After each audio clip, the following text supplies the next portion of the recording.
Good morning. How are we?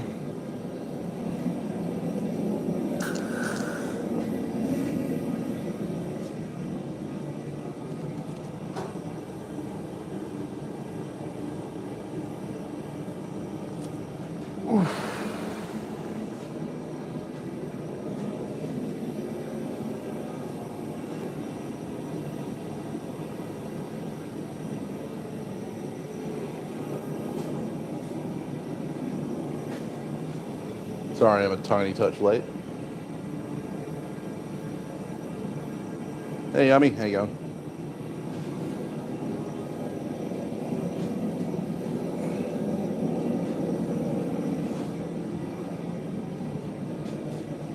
G'day, Brad. Hey, Henry. I am awake. I promise.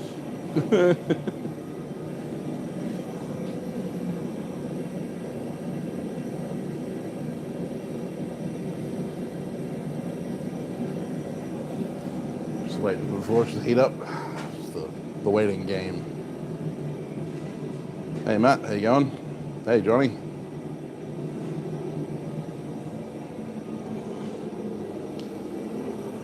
So, doing some stock prep. G'day, Wayne. Hey, aren't you? How you going? Yeah, so we're doing some stock prep for Perth Night Show, forging up some Hexhawks. It's been a while. Hopefully I still remember how to do it.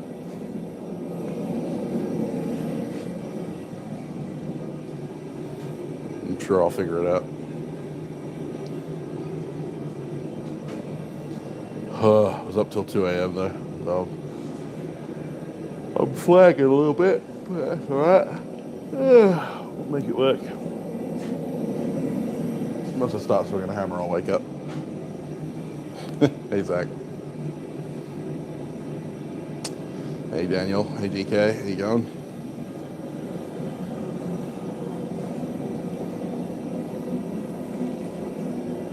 So I punched these Hexhawk blanks 8 months ago. Yeah, it's got to be about 8 months. All good, aren't you? Have a good night. Sleep well. G'day, Lauren. Oh, you had your first knife making lesson? Nice.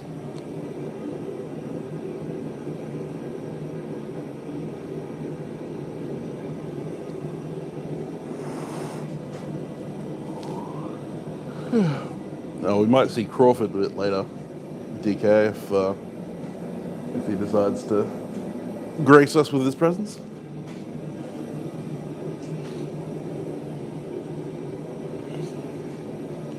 So I had a couple that were like mostly forged out from a while back. So I finished forging those recently.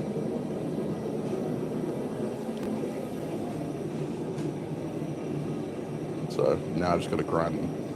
But I want 4. I don't want 2. 4 is my favorite number.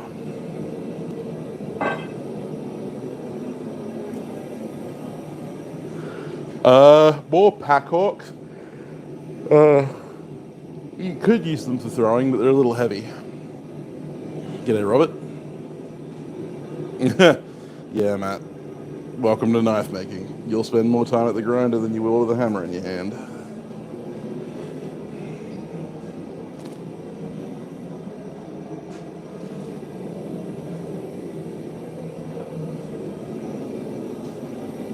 Yeah, they are pretty chonky.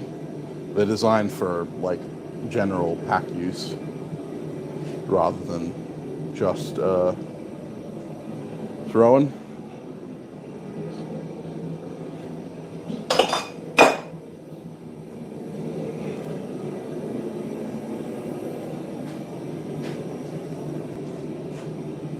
Ah, excellent, Johnny. It's good. It's a good book. Unfortunately, I don't have one, but I have had a chance to read one that a friend of mine had. And Laren Thomas has been around for a while, and his knowledge is pretty good.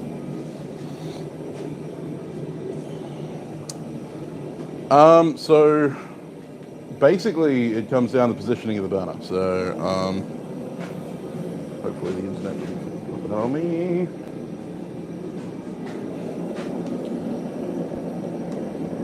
So obviously in a regular propane forge, entrance goes through, there's a floor, and the burner is pointing either directly down or at an angle in the forge, creating a vortex. But the burner is in direct contact with the work at some point. G'day, Baron. How you going? G'day, Dreldos.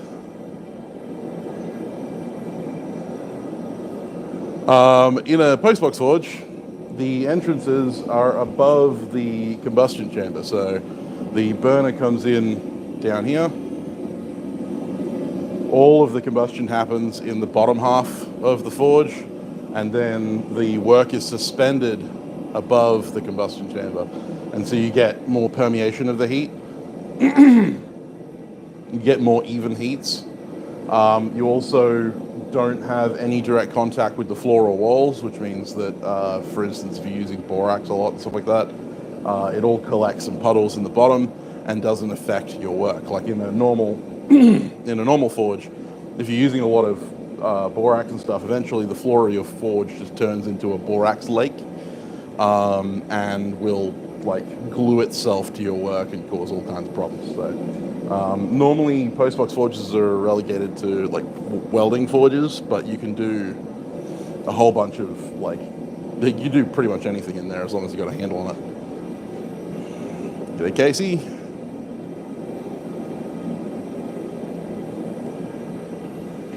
Yeah, DK, the Don Fog heat treating furnace, and Don Fog actually designed this form of forge as well, the postbox. It's basically the same principle. In the Don Fog heat treating oven, you've got the burner and the combustion happening all at the bottom of the tank, and then your phone's got 12% battery. You need to find yourself a charger. But yeah, Don Fog was a real pioneer when it came to indirect heating.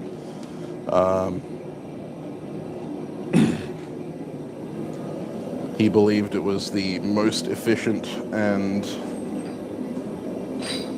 effective way to heat material rather than direct heating. And I think he was right.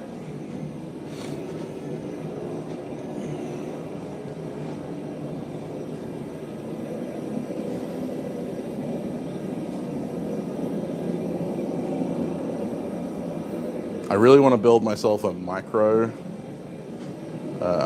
Don Fog postbox, just for fun.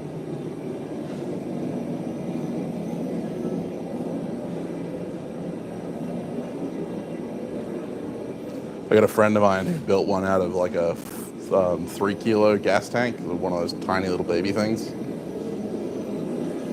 Adorable.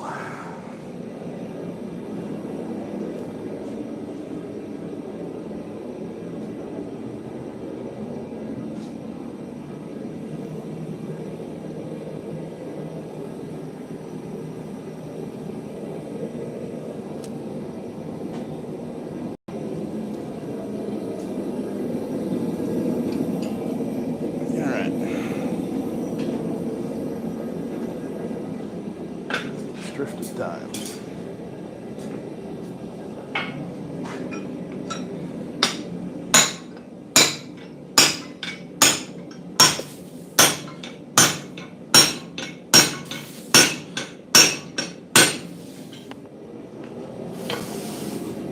Now these are actually some of the first things I ever punched on the press, and the punch I was using at the time was 1075 punch.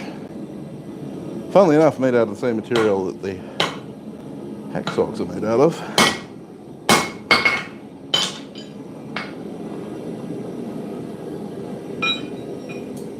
And and it got through one hammer billet and these two things before it mushroomed and bent to the point it was unusable.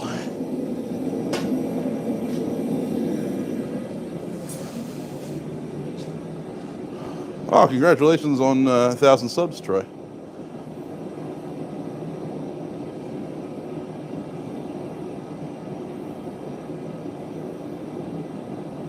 Hey, Corey.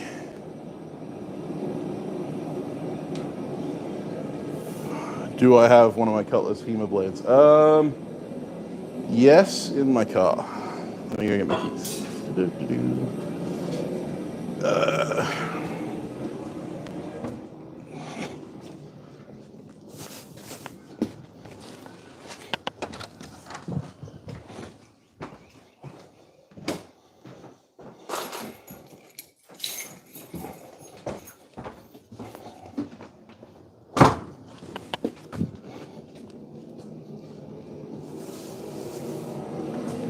Back in a sec. What?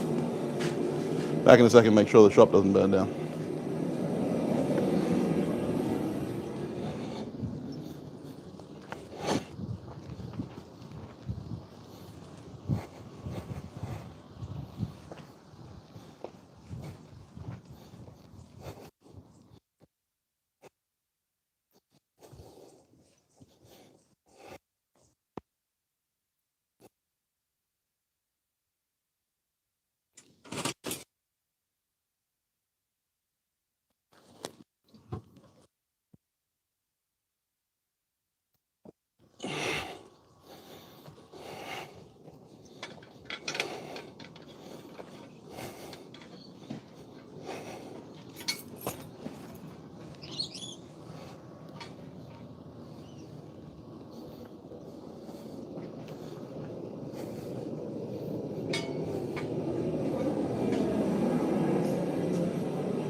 There you go.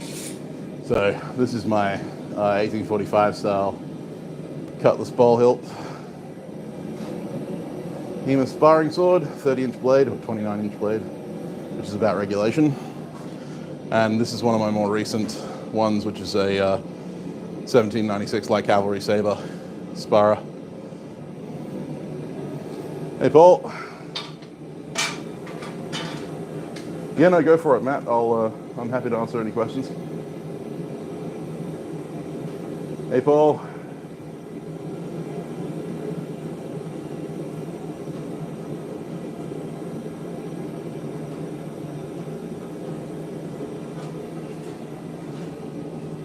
See you later, DK. Have a good one. Talk about these more in a minute. Things are hot. You gotta strike while the iron is hot.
These ones are going to have a bit of a neck to them, unfortunately. It's just the main name of the game.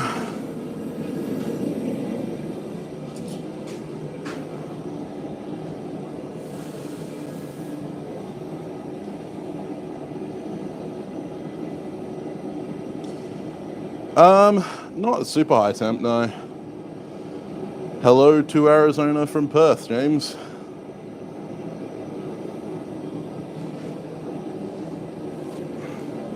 You don't necessarily want to blue back them, though. Normally we're going for a bronze color. You don't want them to be too soft, because you got to remember they're steel on steel sparring swords, so they need to be able to withstand abuse against other steel swords. And if they're too soft, they will mushroom quite badly on the edges and create burrs, which are actually very dangerous for slicing up your opponent. So most of the time we will endeavor to make them as hard as we can whilst making them still ductile.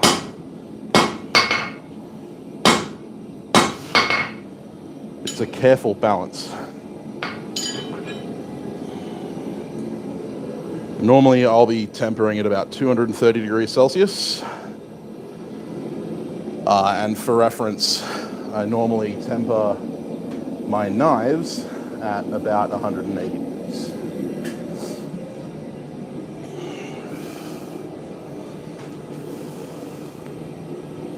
Hey Bryson.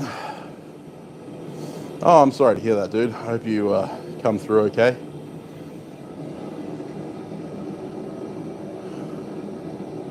I do want a set of those, Matt, but I don't have them. Yeah, thanks, Robert. It's the large swage from Fire Pants Fabrication here in Australia. They're a great piece of kit.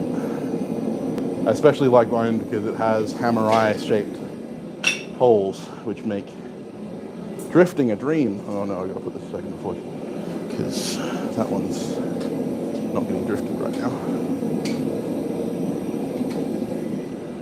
2 drifting passes on each, and then we go to the fullering tool.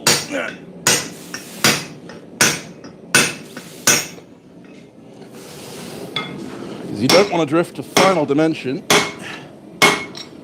if you've still got stock manipulation to do.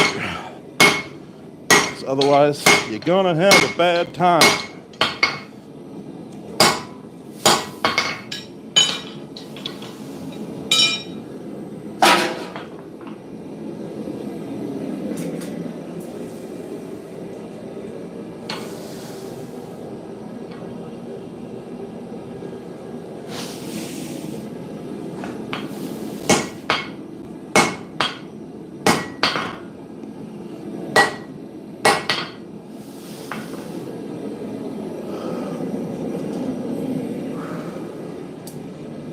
This next phase, I can move you a bit closer.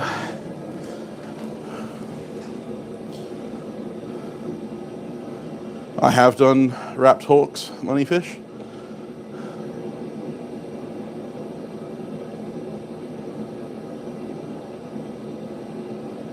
I'm glad to hear that, Bryson.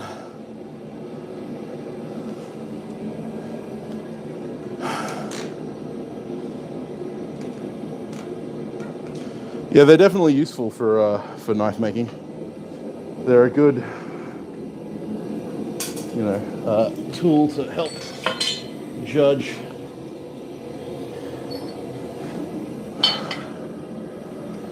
things.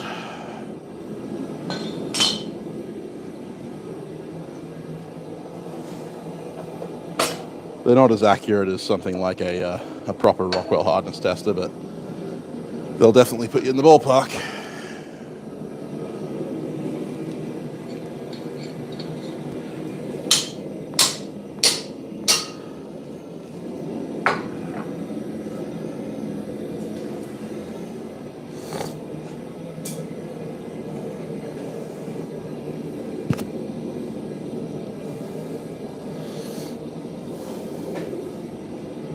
Okay.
cutting in those fullers.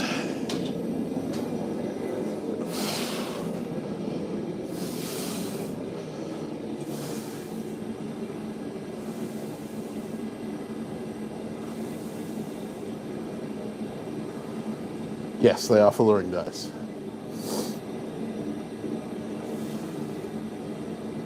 Hey, Swiss Forge, how you going? The man himself.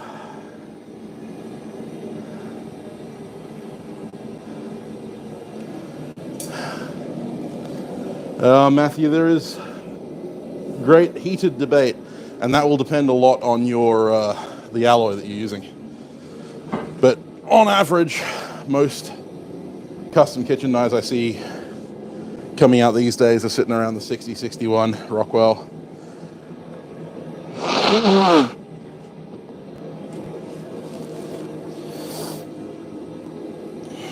You can afford a little less toughness, especially in your slices.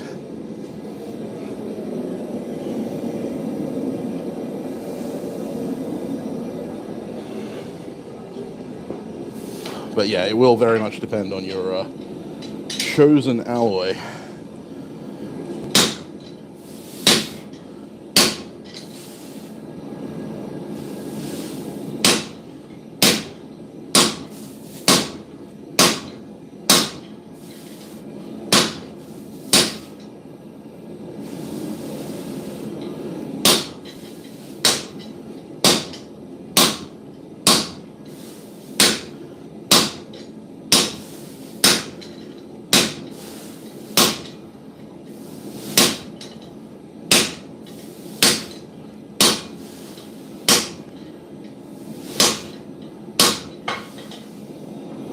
Don't want to thin the neck out too much.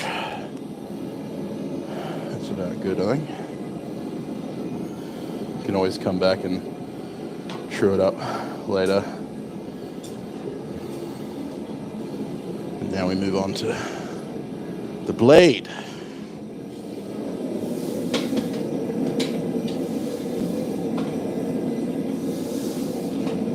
It's funny, forging these is like riding a bike. You never really forget.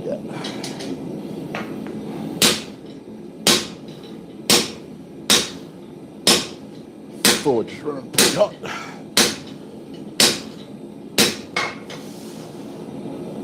Not a bad thing. It's about as thin as I want that neck to go.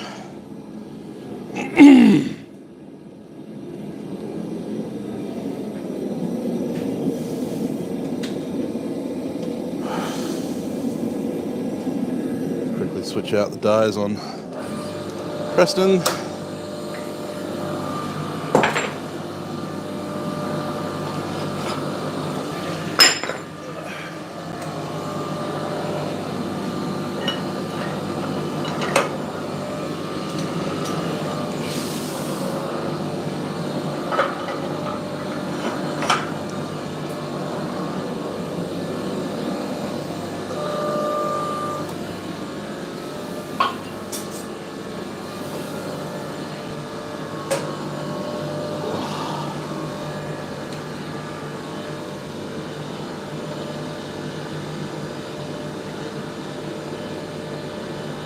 A and B, how you going?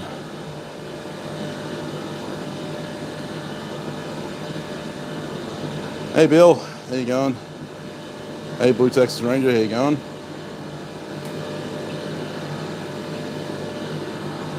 Yeah, with 1095 and 1520, I'd go for a 60 Rockwell.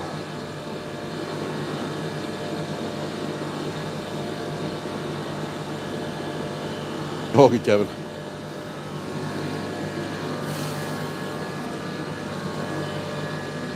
Ooh. Anyway, yeah, so the dies are made from SUP 9, which is a 5160 equivalent. And the hammer is soft-faced. It's mildly soft-faced. It's still a 5-pound hammer.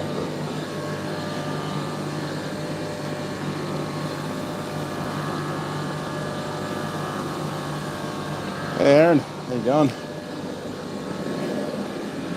Stay safe on the road, Danny.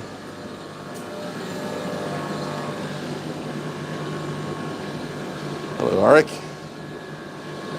We're working on some Hexhawks. Oh, you're back home now. Okay.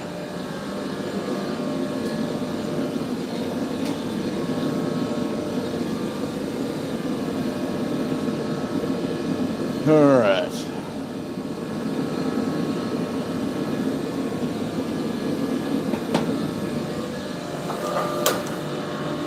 This first squish is always the hardest.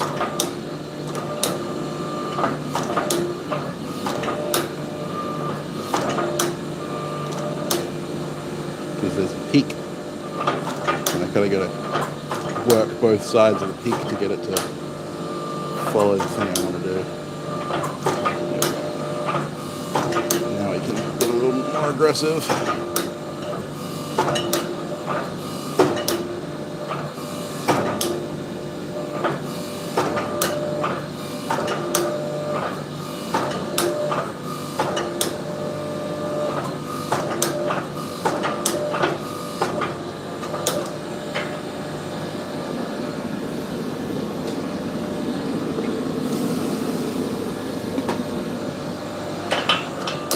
I remember doing these by hand entirely. That sucked.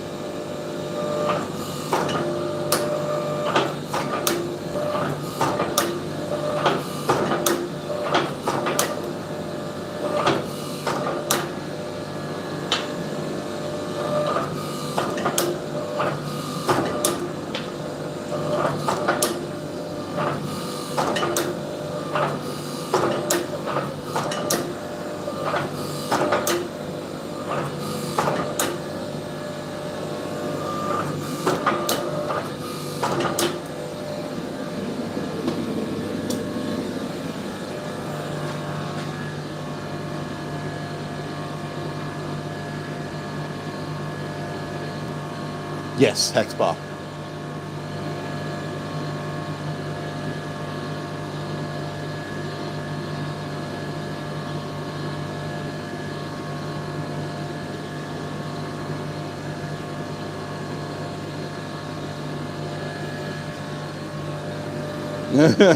Yeah, when I started making these, I made them all by hand, Lauren. But I actually started making these a couple weeks before I got Preston.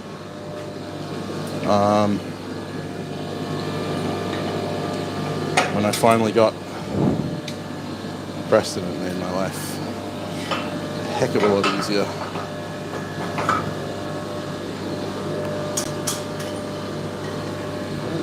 Yeah, got them all the way up.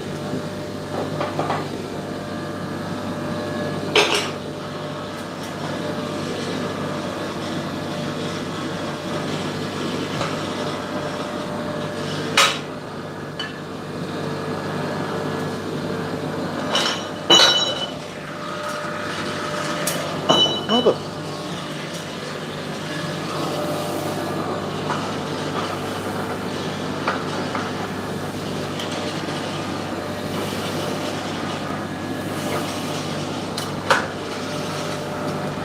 There is a correct orientation with these. I have them marked specifically for that.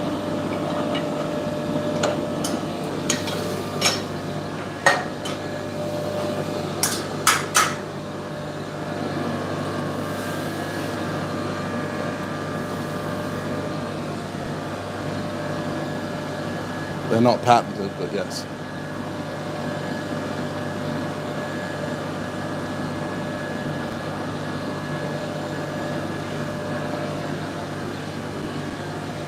No, Preston is mounted on a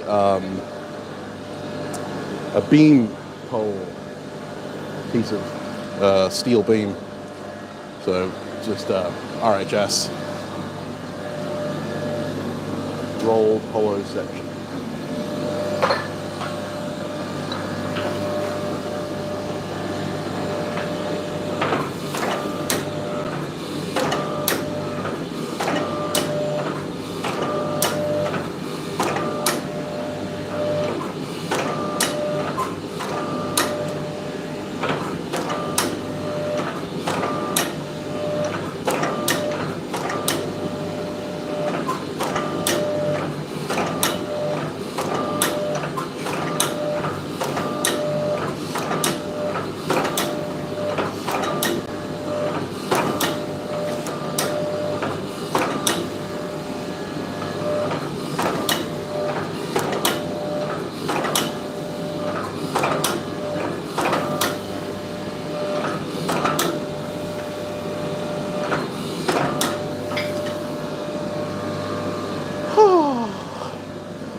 Yeah, well, I mean, piece pipes can be not tomahawkish, but yeah,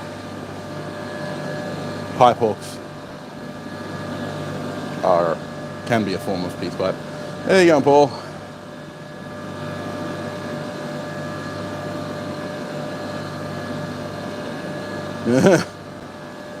I don't know if wrapped eye hawks are entirely less hammering if you're doing them correctly.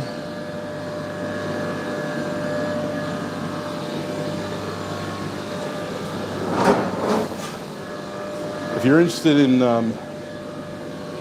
Preston's build, I have a full video going over how I built it, or I go over how it's built.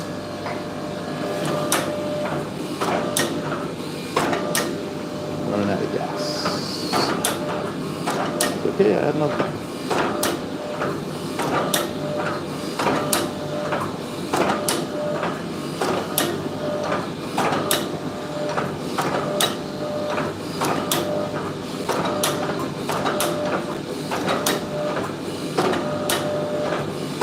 I mean, there is still handwork involved in making these, obviously, because Preston can't do the whole job for me. He just makes the initial layout heck of a lot easier.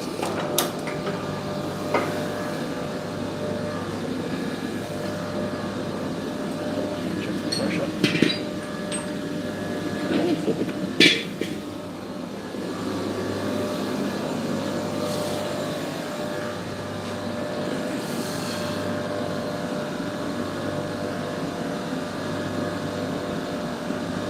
Hey, Willem. Well, I'm glad to hear it, man. That's what I'm here for.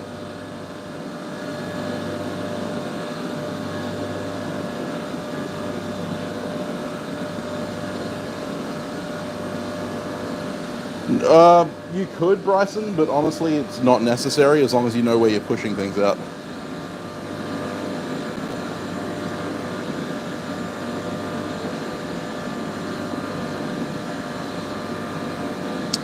Yes, I do, Robert. Yeah, on my channel. If you look up 20-ton log split press, or 20-ton. Hey, Oppo, how you going?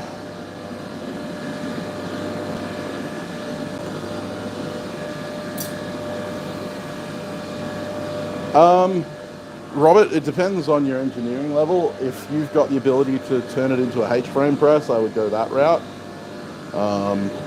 Rather than the L-frame, but yeah, I mean, it depends on if you want to use the original log splitter frame or if you want to just use the hydraulics. I got to use the tie hammer. Nice.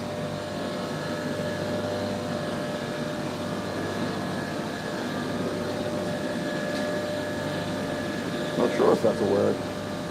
It should be a word. But yeah, the reason I'm not using my flat dies between my fullering dies is because as long as I'm moving the material where I need it to be and I'm not getting close to final dimension, there is no need to flatten. Flattening would just cause me to waste time.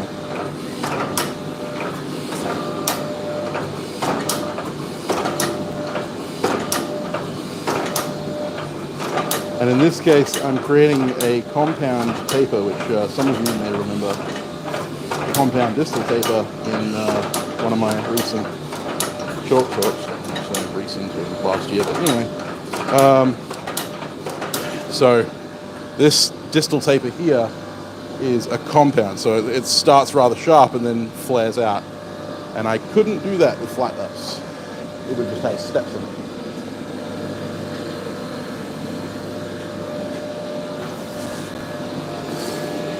Instead, I just slowly pack away at it with the fullering dies,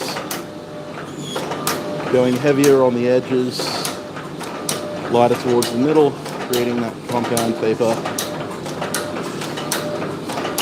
And once I'm pretty close to my final dimension, I'm just going for width right now, I will eventually want to go for a little bit of length to better introduce that compound taper.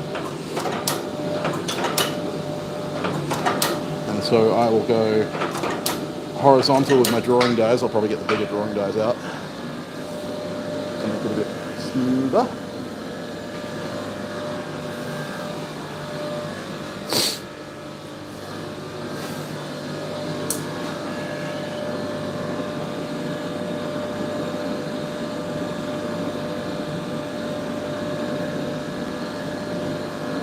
Pretty much, Bill. That's pretty much what it is. All right, Swiss, thanks for jumping in, man. Hey, Caitlin.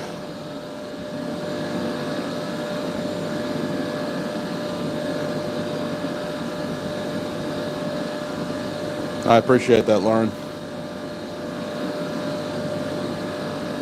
Yes, the new Forge House episode. Alex spent about 5 hours. Alex spent about 5 hours editing to try and make the audio usable, so say thank you to Alex. Poor guy.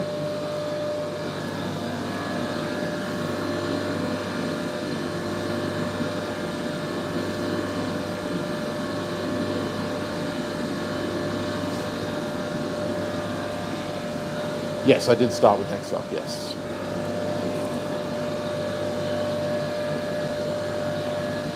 A little bit, Willem. Like, so I stream on Twitch, but mostly my engraving work, which I'll be getting back to very, very soon, because I plan on taking a couple of engraved pieces to the Perth Knife Show. I've seen an increase in Twitch Smiths coming over here to say hi in my live streams ever since I started on there and have been interacting. I haven't been able to interact on Twitch as much recently. I've been dealing with a lot of personal stuff. But yeah, we do see a few Twitch Smiths over here.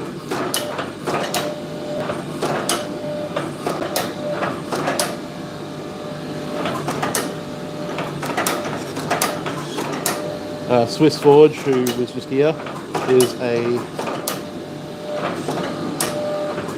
Twitch Smith. He's actually, his name's Michael Ashman, and he's the one who made the runner-up, my favorite buoy from the selection of Town's buoy competition blades, for those of you who are interested. Ah! Just try and hang on to me.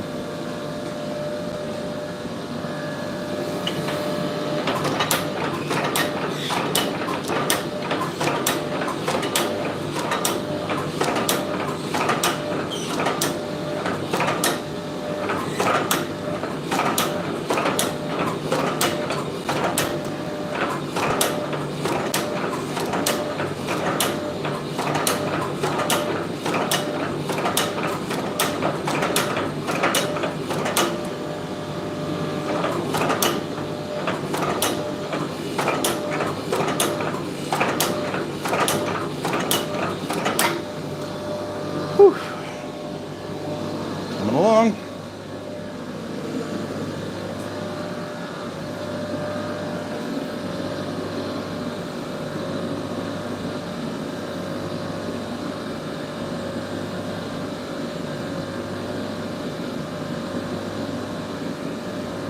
Yeah, you'll see a few around.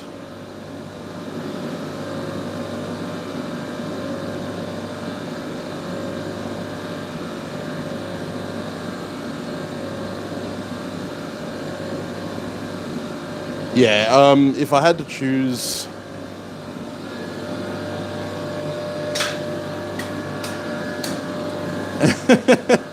not wrong, Willem. Yeah, if I had to choose, I would go press every time, because I can do most of what I need to do with the press. But in an ideal world, I have both. The problem is that living in suburbia, I have to be aware of my neighbors and be respectful. And power hammer is just not something that I can run in this neighborhood without insulting the ears of literally everyone within a 5-mile radius.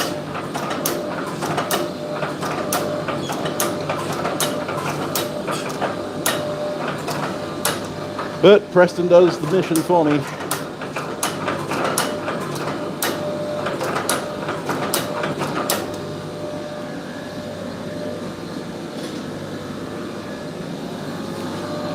Preston's my boy.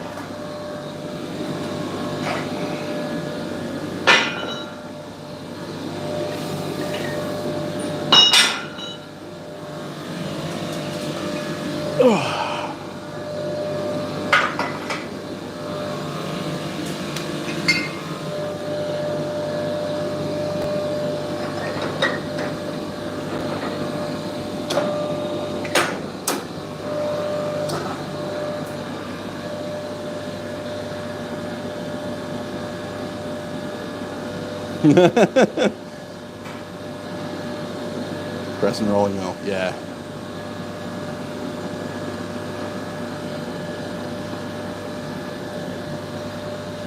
I mean, I don't necessarily agree with muscles, not motors, Willem, purely because I want to keep doing this for a number of decades, and it is unlikely with the level of production that I need to keep up in order to make this a viable business that I would be able to do so and also maintain my physical health.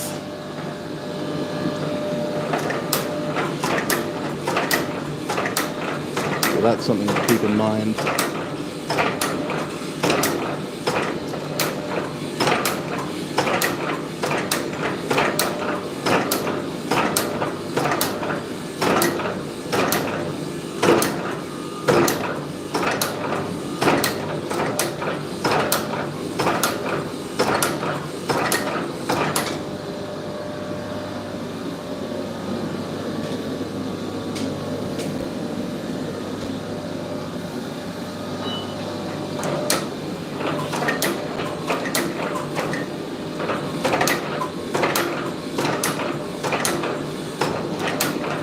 As a hobbyist, you can get away without having a power hammer, especially if you're only forging once every week or so.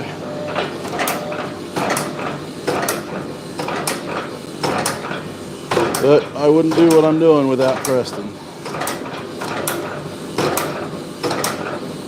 Definitely wouldn't be selling hammers. I'd be making hammers for myself and nothing else.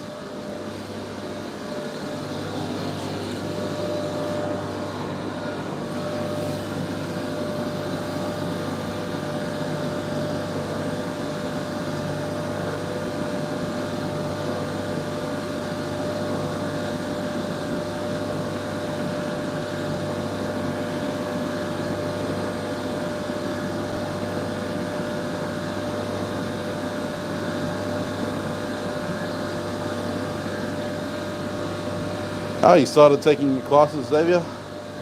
Bet you're enjoying that.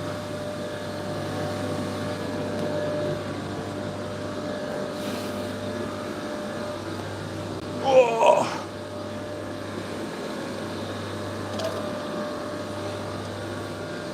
Look. It's a warm one today. Yeah. Yeah, the upsetting machine is a pretty cool tool for axe making.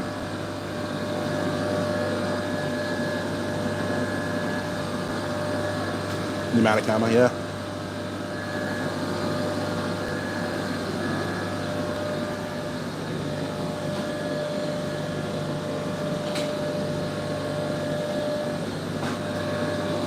Honestly, if I was to get a power hammer, I would like a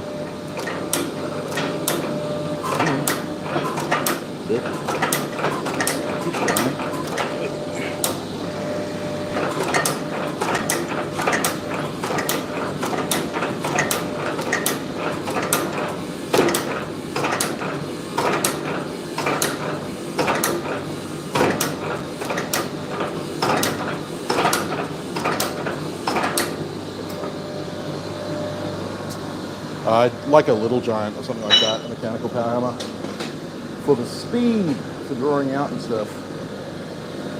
And I wouldn't mind a decent sized air hammer for, or a pneumatic, you know.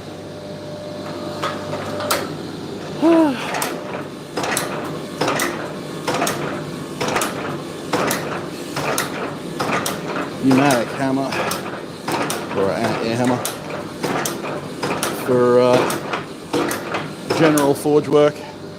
But if I was going to do that, I'd want a 165 weight or something like that. Decent slugger.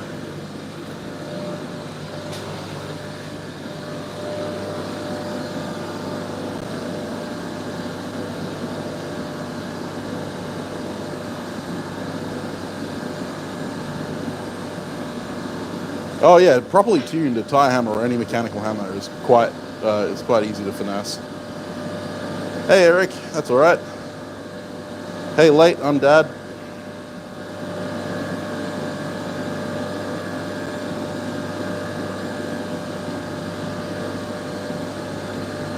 I know, I'm about 35 degrees Celsius at the moment.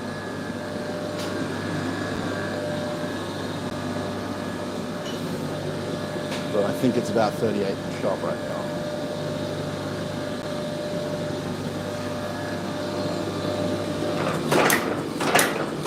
It's feeling a little disgusting.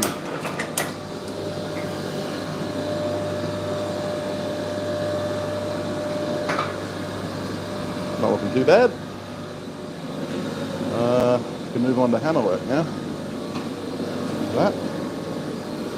This one. Just want to draw the beard a little bit more.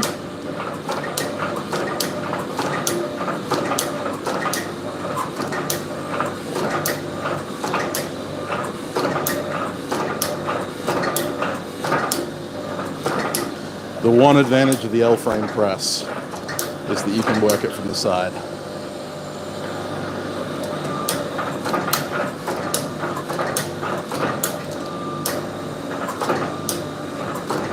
It's a minor advantage, but it is an advantage nonetheless.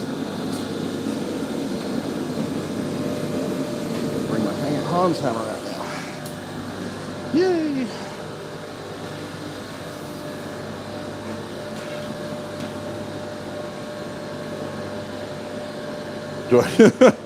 Oh, I have no idea the difference. Yorkshire? Why would I be from Yorkshire?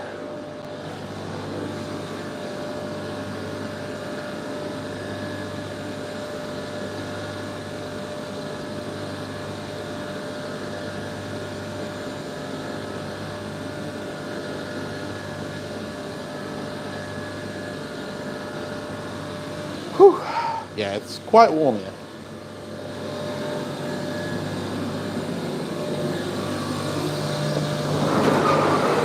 Just a bit hot.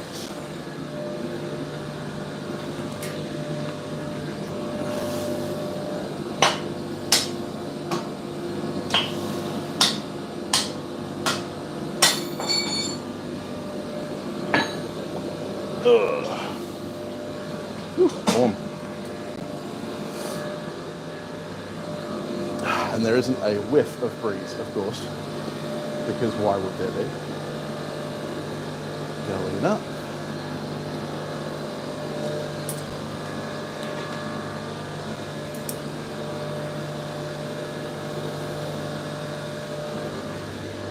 You mean Viking styles like this one? Yes, unfortunately that one's already sold. Yes, they sold within about 2 hours. Man, I'd gladly trade for freezing weather right now. Tom's hammer.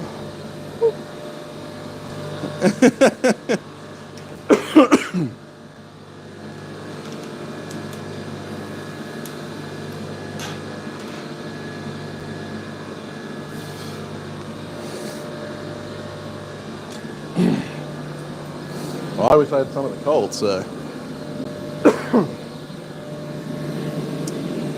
Trades. No takesies backsies.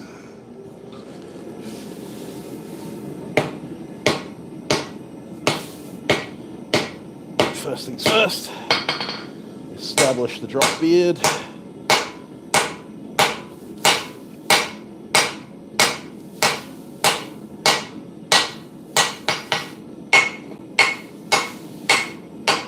On that transition.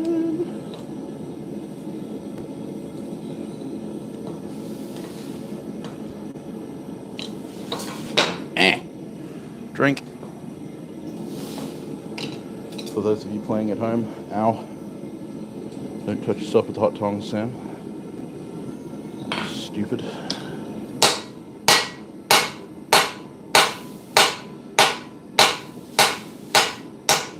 This one's going to be a lovely blade. Nice wide one. Nice wide, thin one. Going to be a good carver, this one, I think.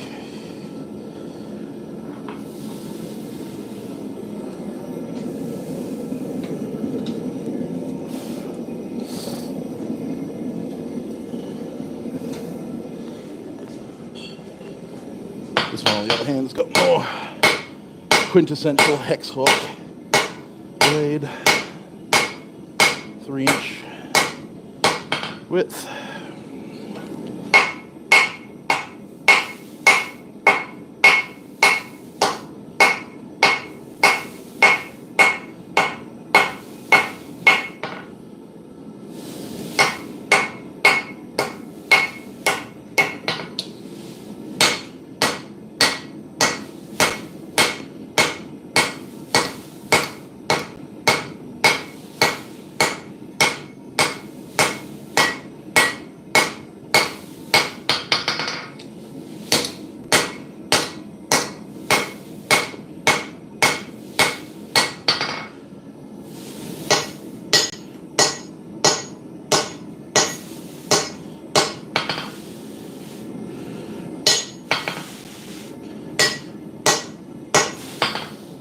Sometimes having that shelf is just so bloody useful.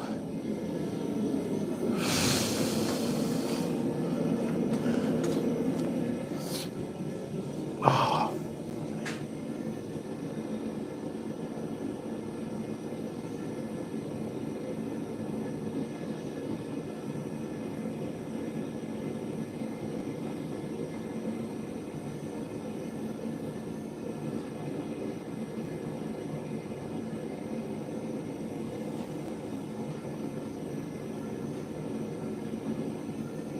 Yeah, no sleeping in the heat. That's why I'm glad for aircon.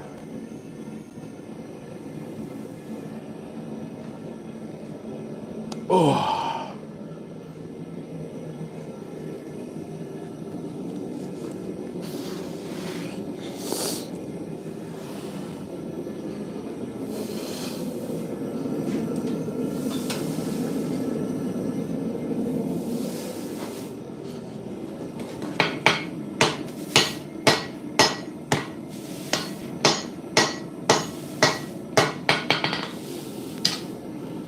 That'll do. Egg, that'll do.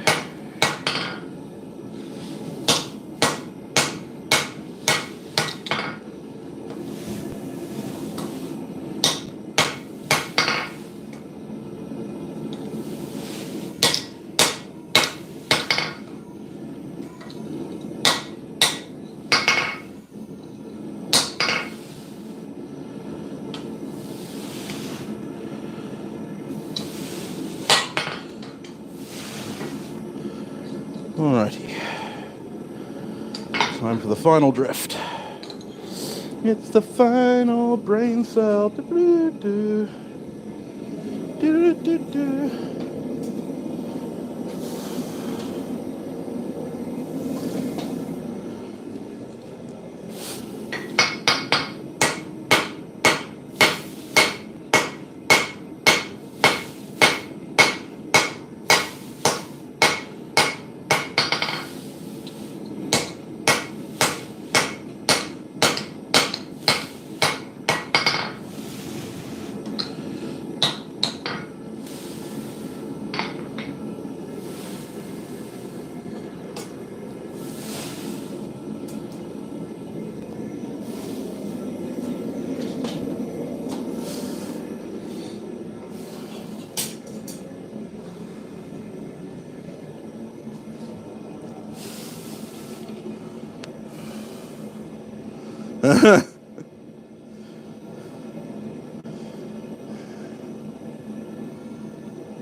I'm jealous of you guys living all in the same country, being within relative driving distance of one another. Ugh. Oh, that would be nice. It's a 2-day drive to the eastern states. If I flog it.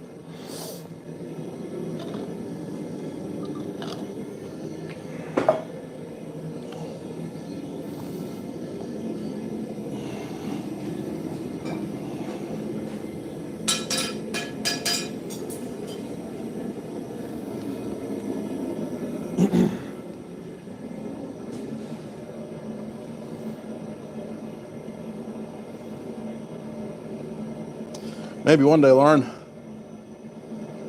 That'd be nice.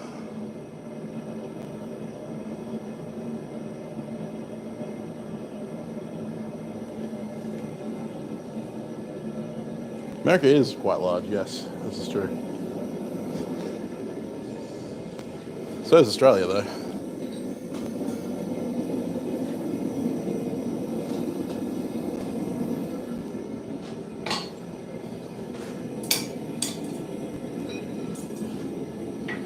Australia is about the same size as the continental US.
Right, almost done.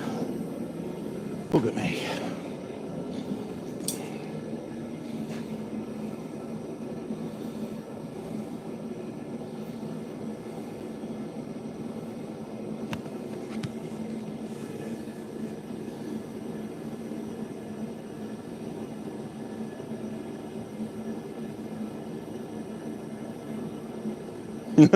That's true, Matthew.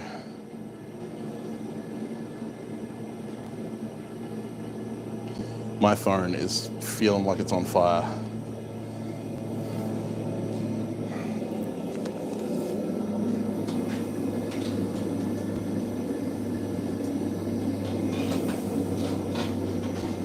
Hopefully we can get these done before the phone dies.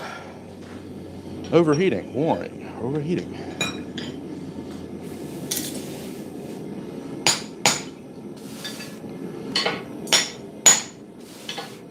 Really need to make a drifting stand for this.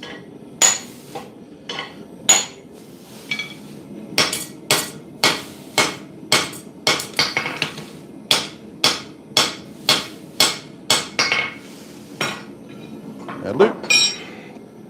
One.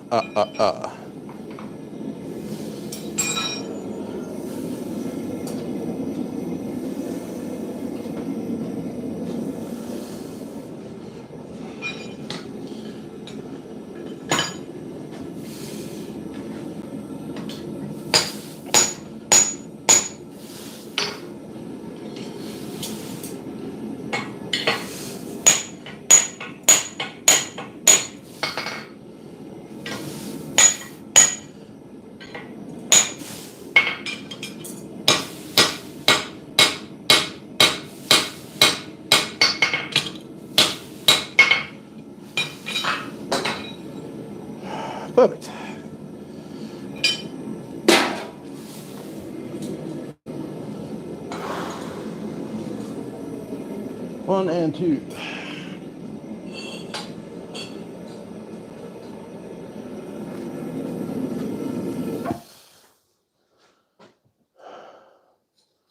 There you go.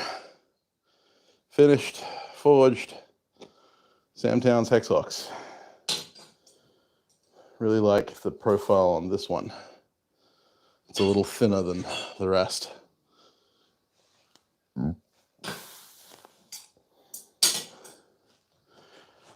Whew. I'm gonna have to head inside soon because otherwise my phone is gonna burn out.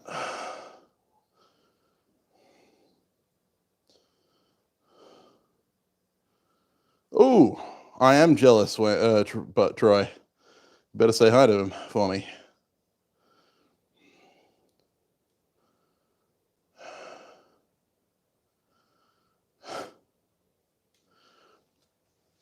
All right, that's 2 more of those. More hammers to do yet. I started with a piece of 4.5 inch, 4.5 inches long of 1.25 inch hex stock, 1075. Thank you very much, Hidden Acres.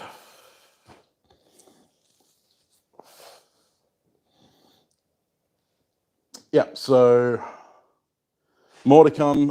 So I won't be uploading any videos like chalk talks or anything like that in the next 3 weeks because I've got to prepare for Knife Show. But I will be doing live streams here on YouTube, over on Twitch, on Instagram and stuff like that. So if you're interested in hanging out with me, if you're interested in catching up, asking me questions, all that kind of stuff, then follow me on all of those platforms. And yeah, I'm not making a schedule or anything. I'm just going to be going live whenever I'm working in a place that I can. Obviously, it's really hot in the shed right now, and some of the stuff that I do, like grinding and stuff like that, just isn't interesting, and I can't get my camera close enough to the grinder to make it worthwhile. But when I'm doing stuff like handle work or hand sanding or engraving or anything like that, I'll probably be live. So if you're interested in hanging out, make sure you're following me on Instagram, YouTube, and Twitch. And hopefully, yeah, I'll see you around.